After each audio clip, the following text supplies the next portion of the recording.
Que valent les bornes de recharge Carrefour qui sont derrière moi? C'est la question auquel on va répondre aujourd'hui dans cette vidéo. Nouvel épisode donc de mon format Que valent les bornes de recharge 2 où on teste donc les bornes de recharge qu'installent les enseignes sur leur parking. J'avais commencé en début d'année chez Noroto où on avait testé leur superchargeur sur leur parking installé près de Lille. J'ai testé dernièrement chez Lidl qui installe aussi de plus en plus maintenant des bornes sur leur parking de supermarché. Et maintenant on est chez Carrefour. C'était vraiment l'épisode que je voulais absolument faire parce que c'est assez fou en termes d'installation. Ça ne se limite pas qu'à une seule borne. Je vais présenter un petit peu tout ce que j'ai derrière moi parce que c'est pas uniquement réservé aux voitures électriques. Il y a vraiment beaucoup de choses à dire. Donc pour vous rappeler un petit peu l'objectif de ce format, le but c'est de tester un petit peu le matériel, de voir un petit peu l'installation, de voir si c'est facile, pratique, de voir le coût, de voir surtout aussi l'expérience utilisateur. Est-ce que c'est simple de se brancher, de se recharger, même si on n'y connaît rien à la voiture électrique? C'est ce qu'on va tester aujourd'hui. Mais avant de commencer, deux choses. Comme vous le voyez, je suis derrière moi avec une Tesla Model 3 qui m'est très gentiment prêtée par Hubert qui va venir me rejoindre. Ça va? Impeccable. Donc voici Hubert, on s'est rencontrés au Gigatelier Tesla, vous vous souvenez, en début d'année. Donc j'ai fait la rencontre de Hubert qui habite ici donc près de Lille.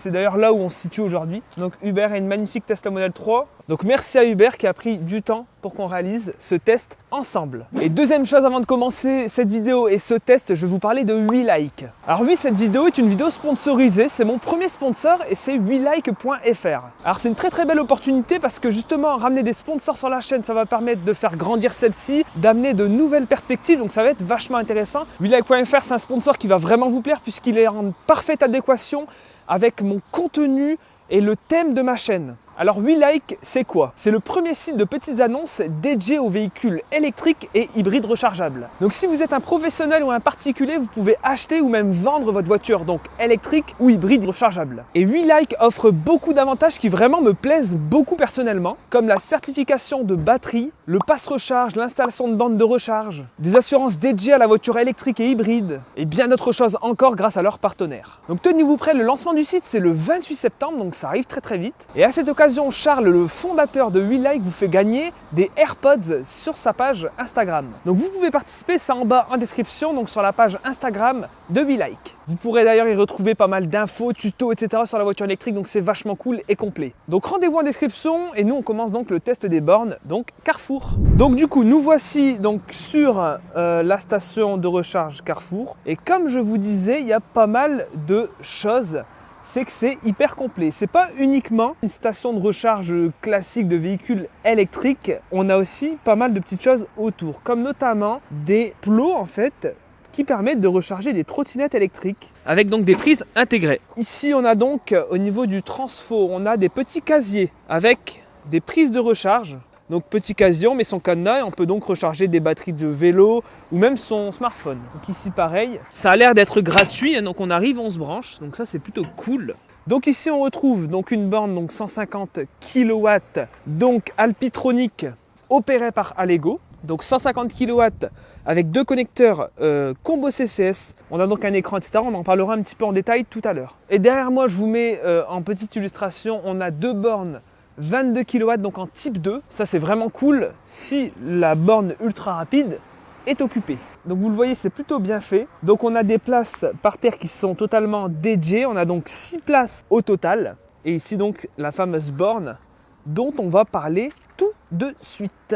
Donc voici la fameuse borne. On va donc tester en conditions donc réelles le fonctionnement. Comme je vous ai dit, l'objectif c'est de tester une expérience utilisateur, donc comme si j'y connaissais rien à l'électrique. Donc j'arrive devant la borne, admettons, j'y connais rien à l'électrique, et là, voilà, là il y a pour moi un petit souci, c'est qu'il n'y a pas vraiment de notice d'utilisation, en tout cas directement visible. Donc ici il nous dit authentifiez-vous s'il vous plaît. Donc pareil, l'autre défaut c'est quelle carte on a utilisée, est-ce que c'est la carte Carrefour, est-ce que c'est une carte... on ne sait pas trop, c'est un petit peu le flou. L'avantage sur cette borne néanmoins, c'est qu'on peut payer par carte bancaire, donc ça c'est plutôt un avantage. Donc moi je vais commencer par tester avec la carte bancaire. Donc moi je vais payer avec mon Apple Watch directement.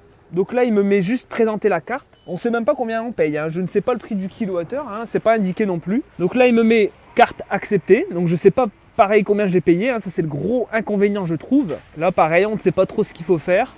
À part qu'il me dit carte acceptée, on ne sait pas trop, il n'y a rien indiqué sur l'écran. Ah, ok.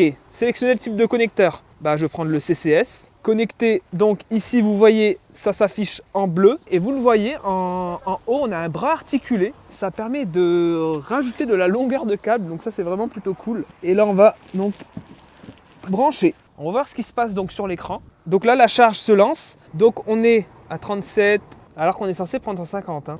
Après, oui, bien entendu, elle est 72%, autant pour moi. C'est vrai que niveau puissance, on pourra certainement pas tester aujourd'hui la puissance maxi de la borne. C'est surtout pour voir l'expérience utilisateur.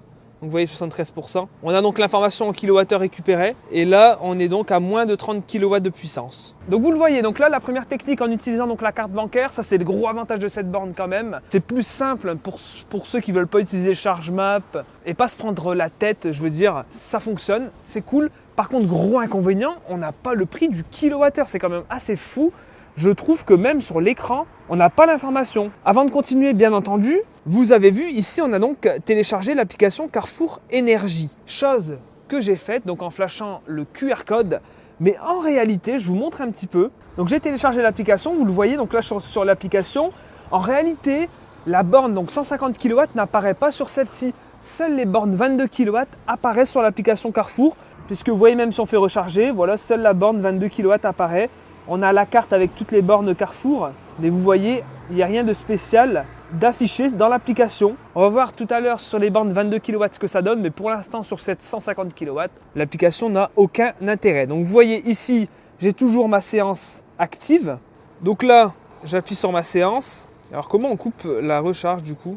Tout à l'heure c'était écrit, alors l'écran n'est pas tactile. Bah écoutez, je vais essayer de représenter ma carte bancaire. Ah ok, donc là en scannant la carte bancaire, la charge c'est donc stoppé. Alors ce premier test est concluant, ça fonctionne comme je vous ai dit, pas trop d'informations, c'est assez flou. Là aussi, au niveau des informations, je trouve c'est quand même bien dommage. Bon, moi j'aimerais bien tester quand même avec une carte ChargeMap pour voir ce que ça donne. Moi je vais payer avec ChargeMap et l'avantage de ChargeMap et des applications de mobilité donc comme ChargeMap, c'est qu'on a l'information des tarifs. On a donc un tarif de 33 centimes le kilowattheure sur les bornes 22 kW et un tarif de 56 centimes le kilowattheure sur cette borne ici 150 kW. Donc ça c'est en comptant la petite commission de ChargeMap. Donc j'ai ma carte ChargeMap et là il me dit authentifiez-vous s'il vous plaît. Donc je m'authentifie. Donc là hop, là il me dit sélectionnez le connecteur.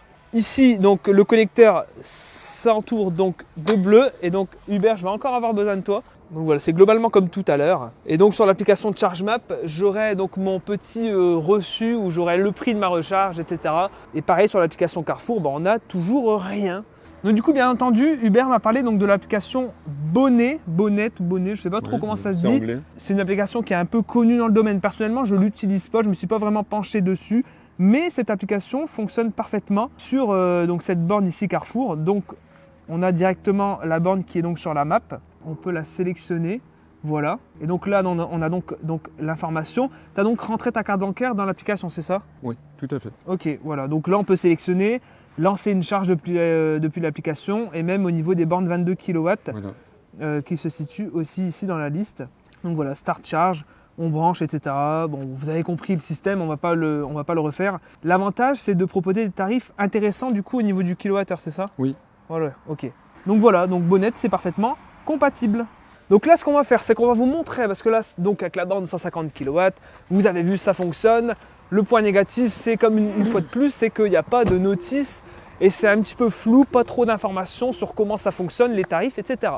Hubert est en train de bouger la modèle 3, on va donc se mettre sur les bornes type 2. Vous allez voir, c'est aussi super intéressant en termes de fonctionnement. Et cette fois-ci, on va tester avec l'application Carrefour pour voir si ça fonctionne.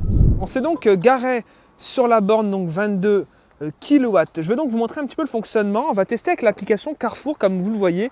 On a aussi ce petit stickers. Donc du coup, ce qu'on va faire, c'est que donc Hubert va se brancher donc directement. Donc là, j'ai lancé donc l'application. Je vais donc faire recharger. Donc là, j'appuie sur Recharge Now. Donc type 2, 22 kW. Moyen de paiement direct. À mon avis, je dois ajouter ma carte bancaire, bien entendu. Ici, on a les tarifs donc de 30 centimes le kilowattheure. Je fais démarrer et là, effectivement, il me demande de rentrer ma carte bancaire donc dans l'application. C'est ce que je vais faire donc tout de suite. Donc du coup, j'ai rentré ma carte bancaire dans l'application. Il me demande une préautorisation de 25 €. Bien entendu, c'est classique hein, quand on rentre notre carte bancaire. Donc j'appuie sur OK, je lance le REC. Aïe aïe aïe, il y a eu un problème. Je dois donc re-rentrer mon numéro de carte bancaire. Donc là, je refais préautorisation, donc la préparation de votre charge. Une erreur est survenue. Vous le voyez, là on teste vraiment en conditions réelles. Carte bancaire, ça ne fonctionne pas, malheureusement. Bon, là je vous prends voix off parce que ça a duré vraiment énormément de temps, donc je vous fais un petit résumé. Du coup, comme vous l'avez vu, la première technique avec la carte bancaire dans l'application, ça n'a absolument pas fonctionné. J'ai réessayé vraiment beaucoup de fois et à chaque fois, j'avais ce message d'erreur me disant qu'il y avait un échec, que ça ne fonctionnait pas. Mais vous allez voir qu'on n'est clairement pas au bout de notre peine avec ces bornes 22 kW malheureusement. Vous allez voir, je vous conseille vraiment de regarder jusqu'au bout. Alors oui, gros avantage quand même au niveau de la borne, c'est qu'on a 1 heure de recharge gratuite avec la carte de fidélité ou la carte pass. Alors je ne sais pas ce que c'est la carte pass, à mon avis c'est la carte Carrefour peut-être, je ne sais pas. Mais voilà, on a 1 heure de recharge, donc sur les bornes 22 kW uniquement, hein, bien entendu. Et en fait on peut rentrer sa carte de fidélité Carrefour ou carte pass directement dans l'application. Donc ça c'est la carte Carrefour de Uber, donc impossible d'ajouter ce badge. C'est incroyable. Donc là vous voyez que c'est pas faute d'avoir essayé quand même, hein, on est persistant. Je considère donc encore une fois de plus que le test de ces bornes en courant alternatif 22 kW est un échec cuisant. Bon, en réalité je ne l'avais pas vu tout de suite, mais on a effectivement un endroit pour scanner. Donc je vais scanner avec ma carte ChargeMap, on va voir donc si ça fonctionne. Je vais scanner. Ok. Donc là au niveau des indications, là il me met donc validé. À mon avis tu peux peut-être brancher directement Uber. Hop, donc là c'est branché côté borne. On a eu un bip bip. Alors là ça met erreur. Donc même avec la carte ChargeMap, c'est un échec cuisant pour cette borne 22 kW. Donc, comme vous l'avez vu sur ces bornes 22 kW, absolument aucune des techniques n'a fonctionné. Que ce soit dans l'application avec la carte bancaire, que ce soit avec la carte Carrefour, ou même avec la carte ChargeMap, ça n'a absolument pas fonctionné. Mais vous allez voir que l'histoire n'est pas terminée. Plusieurs personnes sont venues durant notre test le matin pour essayer de se brancher et ils n'ont absolument pas réussi. Un monsieur a un petit peu persisté, il a appelé même la hotline par téléphone sur la borne. Bon, l'avantage c'est qu'ils ont répondu assez rapidement et ils ont réussi à lui lancer une charge à distance. Une charge donc d'une durée d'1 heure. Au bout des 1 heure, lorsque la charge s'est terminée, le monsieur n'a pas réussi à enlever son câble de la borne. La borne a pincé le câble du monsieur était donc bloqué, verrouillé sur la borne et il n'y avait absolument aucun moyen de le récupérer. L'assistance par téléphone n'a trouvé absolument aucune solution, il a fallu donc faire venir un technicien directement sur place. Donc le pauvre monsieur a passé toute sa matinée sur la borne Carrefour en essayant désespérément d'enlever son câble. C'est vraiment inadmissible je trouve ce fonctionnement. Donc je me demande vraiment s'il y a une maintenance de la part de Allego ou alors de Carrefour sur ces bornes parce que franchement ce genre de choses ne devrait vraiment pas arriver. Il faut vraiment que le service soit à la hauteur et j'espère vraiment que cette vidéo aidera Carrefour à améliorer celui-ci. Bon allez on passe à la conclusion parce qu'il y a quand même beaucoup de choses à débriefer. Bon écoutez, on passe donc à la conclusion de cette vidéo. Comme vous l'avez vu, c'est vraiment super mitigé. Le but est de tester l'expérience utilisateur. En tout cas, en termes d'expérience utilisateur, c'est assez décevant, voire même très décevant. Sur la borne 150 kW, en tout cas, tout fonctionne parfaitement. La recharge est OK. Plusieurs personnes sont passées, il y avait un cône électrique tout à l'heure qui a chargé, ça a fonctionné. Sur les bornes 22 kW, c'est un échec cuisant, ça ne fonctionne absolument pas. C'est bien dommage, donc j'espère que Carrefour pourra prendre les infos présentes dans cette vidéo pour améliorer son système parce que c'est bien dommage. Carrefour ou Allego, je ne sais pas qui s'occupe de la maintenance des bornes, mais vraiment ça ne fonctionne pas. C'est bien dommage parce que l'équipement a l'air de qualité, c'est des belles bornes, c'est un bel équipement, mais ça ne fonctionne pas et c'est bien dommage. L'expérience est vraiment gâchée, je trouve, par la complexité au niveau des applications, etc. Il faudrait vraiment imaginer un système beaucoup plus simple et pratique surtout pour initier aussi les gens à la voiture électrique parce que c'est à cause malheureusement de ces expériences désastreuses que la voiture électrique, ça peut repousser certains. Et ça brise aussi, ça ternit un petit peu l'image de la voiture électrique, surtout la recharge de la voiture électrique, qui est déjà pas forcément très évident au premier abord, mais avec des installations comme celle-ci, ça n'arrange pas la chose malheureusement. Donc voilà, je ne sais pas trop ce que je pourrais rajouter. Dites-moi un petit peu si vous avez testé des bornes, peut-être qu'ici on n'a pas trop de chance et que dans un autre Carrefour ça fonctionne. On aura certainement l'occasion de retester ça au courant de l'année ou de l'année prochaine pour voir si ça s'est amélioré ou pas. Donc j'espère que Carrefour prendra en compte des informations de cette vidéo. Dites-moi si vous avez testé, si ça fonctionne en bas dans les commentaires, on peut en discuter et échanger à ce sujet. Moi je vous dis à la prochaine dans une prochaine vidéo. C'était Max, ciao!